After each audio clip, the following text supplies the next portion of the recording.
Defense Secretary Doналда Sцумсфелda is traveling in the Persian Gulf region this week to meet with U.S. troops and to discuss plans for a post-war Iraq with neighboring leaders.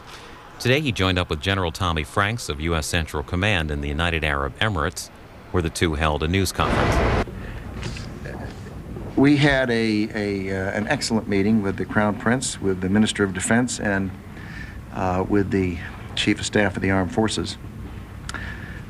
The United Arab Emirates have been a steadfast friend, an ally for the United States for, I guess, at least several decades. And I thank them for that support in the global war on terror. We thank them for their wonderful assistance with respect to the campaign to liberate Iraq. They have been a leader in delivering humanitarian assistance in a variety of places around the world, but they were the first nation to send a relief ship into Iraq filled with, I'm told, 700 tons of needed food, water, and medical supplies. They're providing water to the people of Basra. They've announced plans to donate some 12 ambulances. They're going to fully equip 6 Iraqi hospitals. They will build a desalination plant that's supposed to provide 250,000 gallons of water a day. These humanitarian contributions, of course, are important. They're important to the people of Iraq. They're also important to the future of Iraq and the future of the region, because it's enormously important that the people there see the progress that can be made in a liberated Iraq. We talked about the way ahead in Iraq and in Afghanistan. We assured the ministers and the Crown Prince that the United States intends to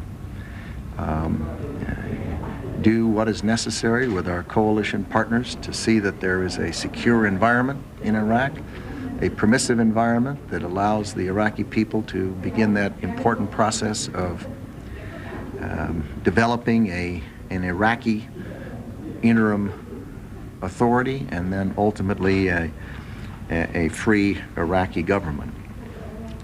We still have a lot of work to do there, but there's no question but that the people of this region are a lot safer today than they were with the regime of Saddam Hussein there. You might also have noticed that the gentleman standing next to me is General Tommy Franks. He has done an absolutely superb job for our country, for the people of Iraq, and for the region. He put together a leadership team that is about as good as anyone will ever find. They had wonderful, well-equipped, well-trained, and courageous troops, men and women, Army, Navy, Air Force, and Coast Guardsmen. They, under General Franks' leadership, they fashioned a plan that was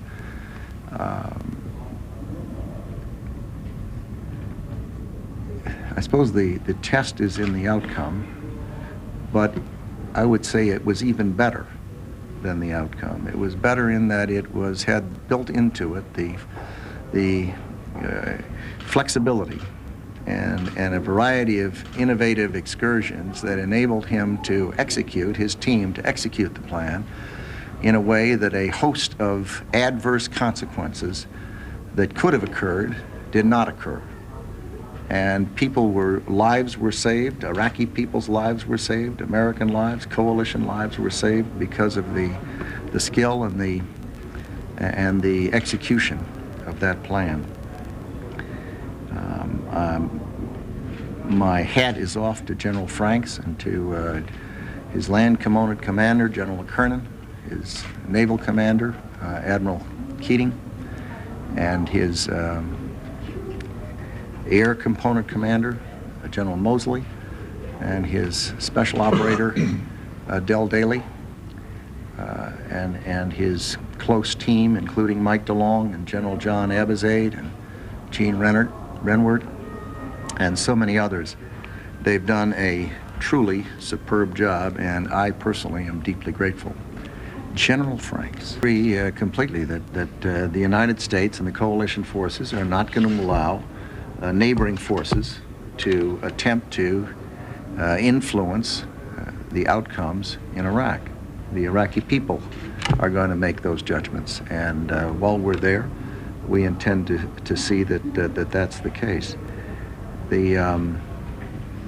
How it all evolves, I guess, remains to be seen, but my impression is that the Iraqi people will not want to have excessive influence from neighboring countries, that they will want to find an Iraqi solution, not an Iranian solution. And certainly we would not want to see a government like Iran has imposed on the people of Iraq.